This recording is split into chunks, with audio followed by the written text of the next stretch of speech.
नमस्कार, मैं हूं शिरीष मिश्रा। छत्तीसगढ़ की बात में आप सभी का स्वागत है। बस्तर में बीजेपी का 3 दिवसीय चिंतन शिविर खत्म हो गया। चिंतन शिविर की शुरुआत धर्मांतरण, चर्च निर्माण, विकास कार्यों और अधूरे वादों से शुरू हुई, लेकिन थूक की पॉलिटिक्स पर खत्म होती दिखाई दे रही है। बीजेपी के धर्मांतरण के आरोप पर कांग्रेस ने जहां बीजेपी के 15 साल के शासन में सबसे ज्यादा चर्च बनने का दावा किया, तो शिविर के अंतिम दिन डी पुरंदेश्वरी के थूकने वाले बयान ने चिंतन शिविर की गंभीरता पर ही सवाल खड़े कर दिए। बीजेपी की प्रदेश प्रभारी ने कार्यकर्ताओं से कहा कि अगर वो पीछे मुड़कर थूकेंगे तो भूपेश मंत्रिमंडल बह जाएगा।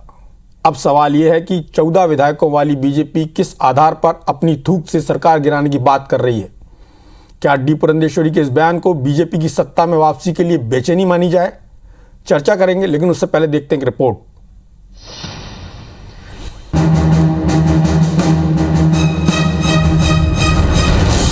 बस्तर में महाचिंतन से क्या मिला?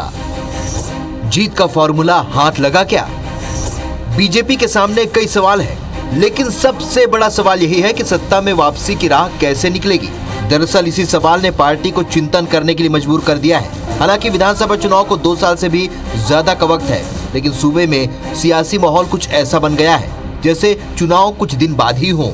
इस माहौल ने प्रमुख विपक्षी दल बीजेपी को भी अलर्ट मोड पर ला दिया है। छत्तीसगढ़ में सत्ता वापसी के लिए विपक्षी दल बीजेपी धर्मांतरण के मुद्दे पर काफी सक्रिय नजर आ रही है। बस्तर में आयोजित बीजेपी की 3 दिवसीय चिंतन शिविर की शुरुआत धर्मांतरण, चर्च और अधूरे वादों से जरूर शुरू हुई, लेकिन थूक पर जाकर खत्म हो गई। दरअसल सत्र के आखिरी दिन बीजेपी की प्रदेश प्रभारी ने कार्यकर्ताओं से कहा कि अगर वो पीछे मुड़कर थूकेंगे तो भूपेश मंत्रिमंडल बह जाएगा। एक बार अगर आप पीछे मुड़कर थूकेंगे ना, उस थूक में भूपेश बघेल और उनके पूरे मंत्रिमंडल बह जाएगी। इस संकल्प के साथ आज से आपको काम करना पड़ेगा।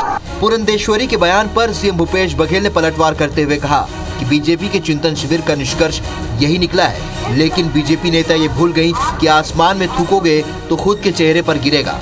सीएम ने पुरंदेश्वरी पर कटाक्ष करते हुए कहा कि बीजेपी में जाने के बाद उनकी मानसिक स्थिति ऐसी ही हो गई है। उम्मीद नहीं थी कि भारतीय जनता पार्टी में जाने के बाद पुरंदेश्वरी जी की मानसिक स्थिति इस स्तर पे उतर आएगी, ये उम्मीद नहीं थी। जब हम लोग साथ थे और अर्जुन सिंह जी के साथ वो राज्य मंत्री थे तब तो ठीक ठाक थी, लेकिन भारतीय जनता पार्टी में जाने के बाद क्या स्थिति हो गई है। और यदि आसमान पे थूकोगे तो खुद के चेहरे पे गिरता है। पुरंदेश्वरी ने भले ही अपने संबोधन में थूक का जिक्र पदाधिकारियों का हौसला बढ़ाने के मकसद से किया हो, लेकिन उनका ये बयान कांग्रेस के निशाने पर आ गया है। छत्तीसगढ़ में भाजपा के सक्रिय नजर आने पर कांग्रेस पहले भी पुरंदेश्वरी की भूमिका को लेकर तंज कसती रही है। ऐसे में अब उनके इस बयान के बाद नया बवाल मचना लाजमी है। Bureau report, IBC 24।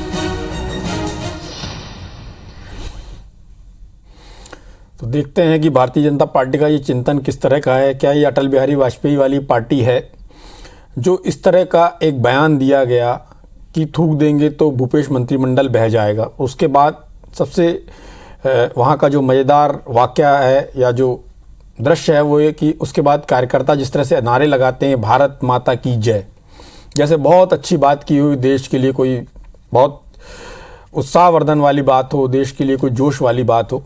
ठीक है, अपनी पार्टी में जोश भरना बहुत अच्छी बात है, लेकिन क्या इस स्तर पर जाकर सारी बात पर चर्चा करेंगे कि चिंतन शिविर से क्या निकला और किस तरह से ये चिंतन शिविर का समापन हुआ।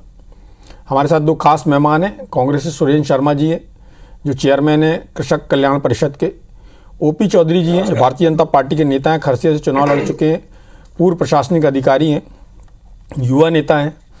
आप दोनों का बहुत बहुत स्वागत है। जी नमस्कार। चौधरी जी, मैं सीधे विषय पे आता हूँ। जी धन्यवाद। कि आपकी पार्टी ने बहुत जी चुन के नेताओं को बुलाया, कुछ 60 लोगों को बुलाया, उसके बाद आपने संभागवार भी नेताओं को बुलाया और बड़ा चिंतन किया बस्तर में बैठ के, जहां आपकी पार्टी के पास एक भी सीट नहीं है, उस जगह पे आपने बैठ के एक प्रयास किया कि पार्टी को रिवाइव किया जाए।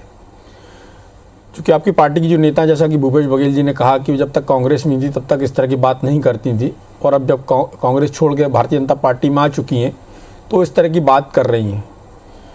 इस तरह का बयान क्या पार्टी के अंदर भी या प्रेस में देना क्या वाजिब समझते हैं? इससे आपके चिंतन शिविर के बारे में जो बातें चल रही थी मीडिया में और इधर उधर कि बहुत भारतीय जनता पार्टी बड़ा चिंतन मनन करने वाली है, लेकिन 2-3 दिन के जो दृश्य रहे हैं वो, जैसे कल जो आदिवासी नृत्य हुआ उसमें आपकी पार्टी के नेताओं ने जिस बात की खुशी मनाई, किस बात की खुशी थी ये भी एक लोगों के बीच में सवाल है। किस बात पर आपकी पार्टी के नेता इतना झूम रहे थे कि 14 सीटें आई इसलिए झूम रहे थे?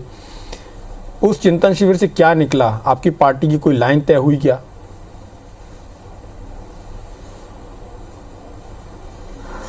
जी शिरीष जी, सबसे पहले तो मैं यही कहना चाहूँगा कि चिंतन शिविर भारतीय जनता पार्टी की एक परंपरा है और इसमें गहन चिंतन किया जाता है।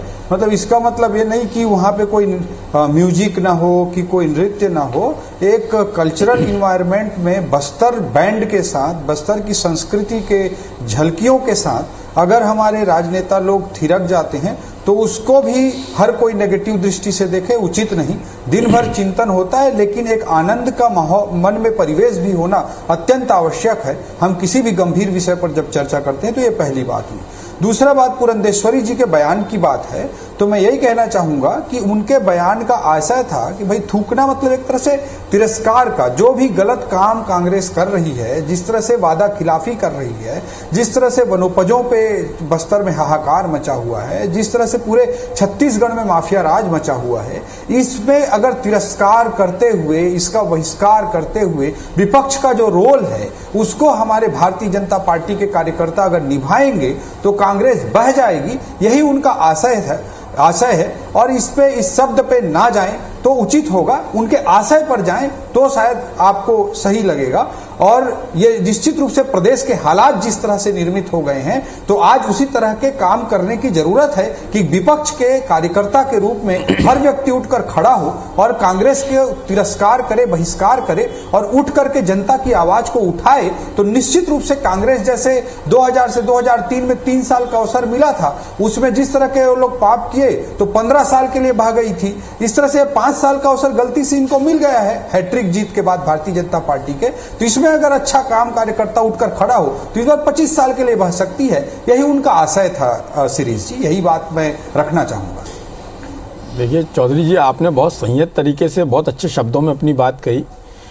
जहाँ तक मेरा मानना है कि यदि आप संयत शब्दों में आपकी पार्टी की जो नेता हैं, जो प्रदेश की प्रभारी हैं, यदि वो सरकार को क्रिटिसाइज़ करती, उसके लिए अच्छे शब्दों का चयन करती, सरकार की जो भी नीति या जो भी सरकार के कार्यक्रम में उसका उनको विरोध करना होता या उसको क्रिटिसाइज़ करना होता, उसकी आलोचना करनी होती, तो शब्दों का चयन वो अच्छा कर सकती थी, जैसा कि आपने किया। आपने कहा कि बह जाता, एक सैलाब की बात हो सकती थी कि जनता का ऐसा सैलाब आता, लेकिन इस तरह के शब्दों का चयन, आपने कहा कि लोगों को आशय देखना चाहिए। राजनीति में ये बहुत कम होता है कि जब उसका आशय पकड़ा जाए। राजनीति में हमेशा शब्दों को पकड़ते हैं, आशय तो लोगों को मालूम रहता है क्या है, लेकिन शब्दों पर फिर राजनीति गढ़ी जाती है। खैर, कांग्रेस के नेता हमारे साथ हैं सुरेंद्र शर्मा जी। शर्मा जी, आप इस बयान को किस तरह से लेते हैं? और एक बड़ी बात, इस बयान से हटकर भी एक बड़ी बात है जो भारतीय जनता पार्टी जिसको लगातार मुद्दा बना रही है, वो है धर्मांतरण का। भारतीय जनता पार्टी का ये आरोप है, जैसा कि आपकी पार्टी के नेता और प्रदेश के मुख्यमंत्री ने कहा कि सबसे ज़्यादा चर्च तो भारतीय जनता पार्टी के कार्यकाल में बने, लेकिन डी पुरंदेश्वरी जी ने एक बात बहुत अच्छी कही। क्या आपकी पार्टी के नेताओं ने कभी इस बात को लेकर विधानसभा में कोई सवाल खड़ा किया या सवाल लगाया, कोई स्थगन लाए, कोई चर्चा में लाए, ध्यानाकर्षण लाए? इस तरह का कहीं कोई देखा नहीं गया 15 साल में। तो ये दो बातें चाहता हूँ कि दोनों बातों पर आप कोई क्लैरिफिकेशन दें इस बात पे कि आपकी पार्टी ने ये स्टैंड क्यों लिया। और दूसरा, जो डी पुरंदेश्वरी जी की भाषा है उस पर चाहूँगा कि आपकी पार्टी वैसे नेता ने कमेंट कर दिया, लेकिन भारतीय जनता पार्टी का ये चिंतन शिविर आप किस निगाह से देखते हैं? देखिए डॉक्टर साहब, मैं तो आपसे एक बात कहना चाहता हूँ। किसी ने कहा है कि बात से बात सुलझ जाती है, बात से बात उलझ जाती है, बात से विश्वास जन्म लेते हैं और बात से ही आस झुलस जाती है। छत्तीसगढ़ में भारतीय जनता पार्टी के प्रभारी मंत्री जो राष्ट्रीय स्तर की यहाँ आई है, उनके मुंह से जिस तरह की बात निकल रही है उससे एक बात समझ में आता है कि भारतीय जनता पार्टी के मुंह में क्या भरा है। और इस तरह की जो भाषा शैली है हमारी भारतीय राजनीतिक परंपराओं में, छत्तीसगढ़ की परंपराओं में इसको एकदम ही निकृष्ट कोटि से देखा जाता है, उसका चाहे आशय कुछ भी हो। एक राष्ट्रीय स्तर के नेता जो कि प्रदेश के चुनिंदा लोगों के साथ चिंतन शिविर करने आई है, उनसे इस तरह की भाषा की उम्मीद वास्तविक में कोई छत्तीसगढ़ का कोई आदमी कर नहीं सकता। और इससे एक बात समझ में आता है कि भारतीय जनता पार्टी का शाब्दिक रूप से, चारित्रिक रूप से, भाषा की दृष्टि से इनका स्तर क्या हो चला है। दरअसल में सत्ता से बाहर होने की अबलाहट, व्याकुलता इतनी ज्यादा जबरदस्त है कि इनको ये भी समझ में नहीं आता। अगर आप सही शब्दों का इस्तेमाल नहीं कर पाते तो इससे एक बात पता चलता है कि आप में इतनी भी सभ्यता नहीं है कि आप किस तरह के शब्दों का चयन करें। गाली गलौज करना, इस तरह की भाषा का प्रयोग करना, निर्वाचित सरकार के मंत्रिमंडल को थूक में बह जाना, इस तरह की भाषा का उपयोग करना मैं सोचता हूँ भयंकर ये निंदनीय कृत्य है और ये बहुत ही अपमानजनक है। और छत्तीसगढ़ की जनता आने वाले समय में इसका निश्चित रूप से जवाब देगी, इसमें कोई संदेह नहीं। जहां तक धर्मांतरण का प्रश्न है, मैं आपको कहता हूं कि भारतीय जनता पार्टी का एक बड़ा ही लोकप्रिय और पॉपुलर विषय है। अभी तक हिंदुस्तान में तमाम जगह सांप्रदायिकता फैला चुके भारतीय जनता पार्टी बहुत व्याकुल है, बहुत परेशान है कि छत्तीसगढ़ में भी इस तरह के कुछ प्रयोग किए जाए। मगर छत्तीसगढ़ की जो तासीर है, छत्तीसगढ़ की जो जनमानस है, यहाँ पर धार्मिक या जातीय आधार पर राजनीति करना संभव नहीं होगा। इस बात को भारतीय जनता पार्टी को बहुत जल्दी समझ जाना चाहिए।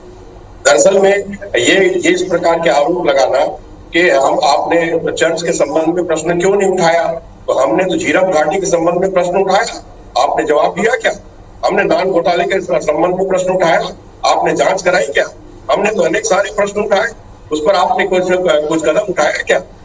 आज हमारे सरकार आने के बाद जब इस विषय संज्ञान में आया है, हमारे मुख्यमंत्री माननीय भूपेश बघेल जी ने स्पष्ट शब्दों में कहा है कि प्रलोभन से या किसी तरह के दबाव से जो एक भी धर्मांतरण की अगर जानकारी मिलती है तो उसके खिलाफ सख्त से सख्त कार्रवाई की जाएगी। ये हमारे कांग्रेस पार्टी के स्पष्ट स्टैंड है।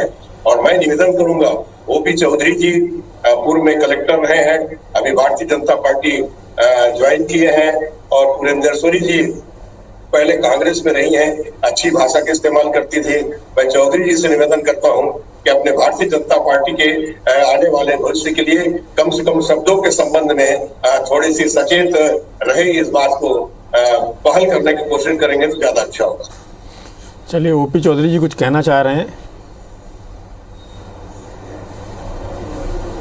जी हाँ, आदरणीय सुरेंद्र शर्मा जी हमारे वरिष्ठ हैं और दूसरी पार्टी में हैं जरूर, लेकिन एक वरिष्ठ हैं हमारे।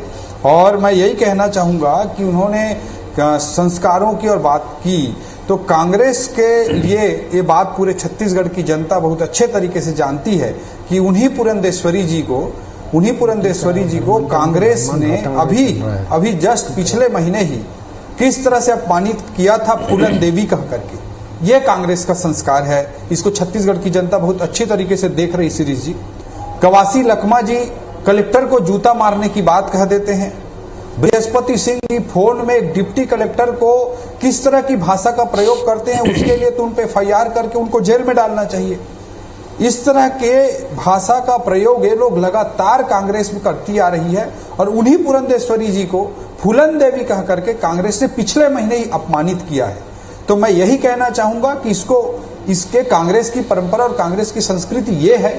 और ऐसी स्थिति में मैं एक और उदाहरण कोट करना चाहूंगा कि आज छत्तीसगढ़ में जिस तरह की अराजकता, जिस तरह का माफिया राज है, उसके लिए एक आक्रोश में भाषा का शब्दों का चयन हो सकता है थोड़ा 19-20 हो, लेकिन उस भावना को समझना चाहिए। जैसे सरदार पटेल जी ने जब हैदराबाद के निजाम भारत में विलयन नहीं करा रहे थे तो आक्रोशित होकर उन्होंने कहा था कि हैदराबाद में हमको सेना भेजने की जरूरत नहीं है, भारत के लोग यूरिन से हैदराबाद को बहा सकते हैं, अपने कब्जे में ले सकते हैं। ये बात सरदार पटेल जी ने आक्रोशित होकर कहा था जब देश के एक अखंडता पर प्रश्न आ रहा था और देश एक नहीं हो पा रहा था। इसी तरह की परिस्थिति आज छत्तीसगढ़ में निर्मित हो गई है कि आज इसको बहाना हमारे छत्तीसगढ़ के लिए, हमारे जनता के लिए, छत्तीसगढ़िया भाई बहनों के लिए आज बहुत जरूरी हो गया है। अगर भाषा की बात पर मुख्यमंत्री भूपेश बघेल जी इतने सवाल कर रहे हैं, इतने बात कर रहे हैं, तो मैं मुख्यमंत्री भूपेश बघेल जी को पूछना चाहता हूं और हमारे वरिष्ठ आदरणीय सुरेंद्र शर्मा जी से मैं निवेदन करना चाहूंगा कि वो इस बात को भूपेश बघेल जी तक पहुंचाएं कि भूपेश बघेल जी के पिताजी खुद बोलते हैं कि मोदी राम से ज्यादा दुष्ट है। मोदी जी के लिए राम से ज्यादा दुष्ट है, इस तरह का संस्कृति, इस तरह का भाषा का प्रयोग वो करते हैं। उनके पिताजी नंद कुमार बघेल जी हिंदू शब्द गाली है कहते हैं। इस पर मुख्यमंत्री भूपेश बघेल जी की प्रतिक्रिया मैं चाहूंगा कि छत्तीसगढ़ की जनता को ओपी चौधरी जी, मोदी जी के लिए चौधरी जी प्यारा, हाथ खून से सने हुए, नीच, इस तरह का प्रयोग सोनिया गांधी जी ने, प्रियंका गांधी जी ने नरेंद्र मोदी जी के लिए किया है। तो ये कांग्रेस, चौधरी जी, लेकिन आज चौधरी जी मेरी बात सुनेंगे, कांग्रेस को बहा ले जाना आज बहुत जरूरी है, इसलिए पुरंदेश्वरी जी ने यह बयान दिया। जी जी सर। चौधरी जी, आपको कांग्रेस को बहाना है तो आप बहा दीजिए, और आपको यदि इसका सैलाब लाना तो ला दीजिए, लेकिन आप चीजों को मिलाइए मत।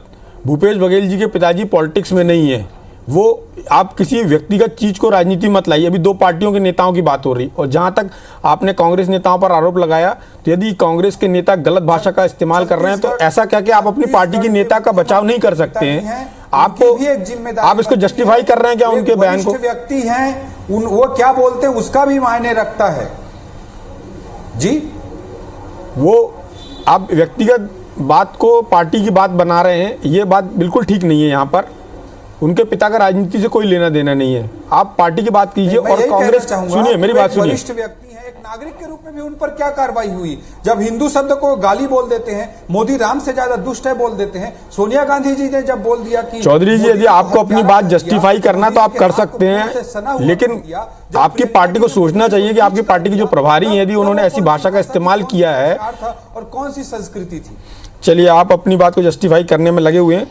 ब्रेक पर जाने से पहले चौधरी जी का कहना था कि वो उस आशय में उन्होंने नहीं बोला, हालांकि उन्होंने बहुत सारी ऐसी बातें की हैं, व्यक्तिगत रूप तक ले गए चीज़ों को। सुरेंद्र शर्मा जी, क्या आपको लगता है जिस तरह से ओपी चौधरी जी ने आपकी पार्टी के नेताओं पर, आपकी पार्टी के जो प्रदेश, मोदी जी के लिए बयान दिया था श्री जी, अभी हम अपने प्रदेश की बात कर लें चौधरी जी तो बेहतर होगा। कांग्रेस है, राष्ट्रीय पार्टी है सीरीज जी। ठीक है, आपकी बात मान लेते हैं कि आप जो डी पुरंदेश्वरी जी ने कहा है उस बात को आप जस्टिफाई करते हैं, बहुत अच्छी बात है। सुरेंद्र शर्मा जी से जान लेता हूं। शर्मा जी, जिस तरह की बात चौधरी जी कर रहे हैं, उनका कहना है कांग्रेस ने भी मोदी जी के ऊपर बहुत तरह के आरोप लगाए और उन्होंने मुख्यमंत्री जी के पिता तक को उसमें ले आए हैं, जबकि वो बहुत व्यक्तिगत मामला है, राजनीति से अलग चीज़ है। किस तरह से भारतीय जनता पार्टी के इस एक्शन को देख रहे हैं आप? देखिए, भारतीय जनता पार्टी को जवानी जमा खेल की पुरानी आदत है, और इस चिंतन मंथन के बाद समुद्र मंथन जब हुआ था डॉक्टर साहब, तो उसमें विष भी निकला था, अमृत भी निकला था। मगर मुझको लग रहा है कि भारतीय जनता पार्टी के इस बस्तर में मंथन के बाद एक विष प्रकट हुआ है, और वही विष वमन जो है वो कांग्रेस की तरफ करने की कोशिश की जा रही है। तो ये जो है, यानी एक कुल मिला के अगर देखा जाए तो भारतीय जनता पार्टी की सेहत के लिए तो ठीक नहीं है। और ये जितना भी गाली गलौज करेंगे, तो एक तरह से छत्तीसगढ़ में जनता ने जो जनादेश दिया है उसके खिलाफ एक तरह से आक्रमण इसको माना जाएगा। और अगर अपने शब्दों को, गलत शब्दों को, अपमानजनक शब्दों को इस तरह से अगर वो सर्टिफाइड करना चाहते हैं, उसको मदद करना चाहते हैं, उसको स्वीकार करना चाहते हैं, तो उनको मुबारक हो। हम तो एक ही बात कहेंगे कि छत्तीसगढ़ की जनता ने 70 सीट देकर के जिताया है जिस सरकार को, उस पर थूकने की बात कह के सचमुच में आप आसमान पे थूक रहे हैं, और ये थूक आपके मुंह पर ही गिरेगा, इसमें कोई संदेह नहीं। चलिए चौधरी जी, यदि एक लाइन में पूछा जाए कि इस चिंतन शिविर से क्या निकला, आपकी पार्टी की अब लाइन क्या होगी, और आने वाले जो 2.25 साल हैं उसमें आपकी पार्टी किस तरह से अपनी लीडरशिप या अपने किन मुद्दों को लेकर जनता के बीच में जाने वाली है, और क्या बड़ा परिवर्तन आने वाला है पार्टी के अंदर? भारतीय जनता पार्टी सीरीज जी देश के लिए हमेशा समर्पित रहकर लड़ने वाली, काम करने वाली पार्टी है। और इसकी शुरुआत श्यामा प्रसाद मुखर्जी जी ने कैबिनेट मंत्री के पद को छोड़कर इस देश को बेहतर राजनीति देने के उद्देश्य से किया है। ये कोई परिवार की पार्टी नहीं है। और ऐसी स्थिति में जो छत्तीसगढ़ के बहुत महत्वपूर्ण मुद्दे हैं, आज किस तरह से जय वीरू के बीच सत्ता के लिए, भ्रष्टाचार के लिए किस तरह का संघर्ष चल रहा है और उसके कारण हमारे छत्तीसगढ़ की जनता किस तरह से पीस रही है, इसको सब लोग देख रहे हैं। और ये लड़ाई लड़ने का दायित्व जनता ने हमें दिया है, हम विपक्ष की भूमिका निभा रहे हैं, ये हमारा धर्म है। ऐसी परिस्थितियों में धर्मांतरण की भी बात आई, मुख्यमंत्री जी धर्मांतरण पर भी अपने आप को डिफेंड करने की कोशिश करते हैं। सुकमा में एसपी ने स्पष्ट रूप से कहा कि सारे टीआई को आधिकारिक तौर पर, चलिए उस बारे में तो चर्चा हो गई। मैंने आपसे सिर्फ जानना चाहा था कि आपके चिंतन शिविर से क्या निकला, तो आपने एक जनरलाइज बात की है और लगता है आपकी पार्टी अभी इस बात को जब तक सामने नहीं लाना चाहती कि पार्टी की लाइन क्या होगी, पर उम्मीद की जानी चाहिए कि आपकी पार्टी जो भी करे, लेकिन भाषा पर नियंत्रण या भाषा की संयम बनाए रखना आपकी पार्टी के लिए बहुत जरूरी है। इस चर्चा में भाग लेने के लिए आप दोनों का बहुत बहुत धन्यवाद। नमस्कार।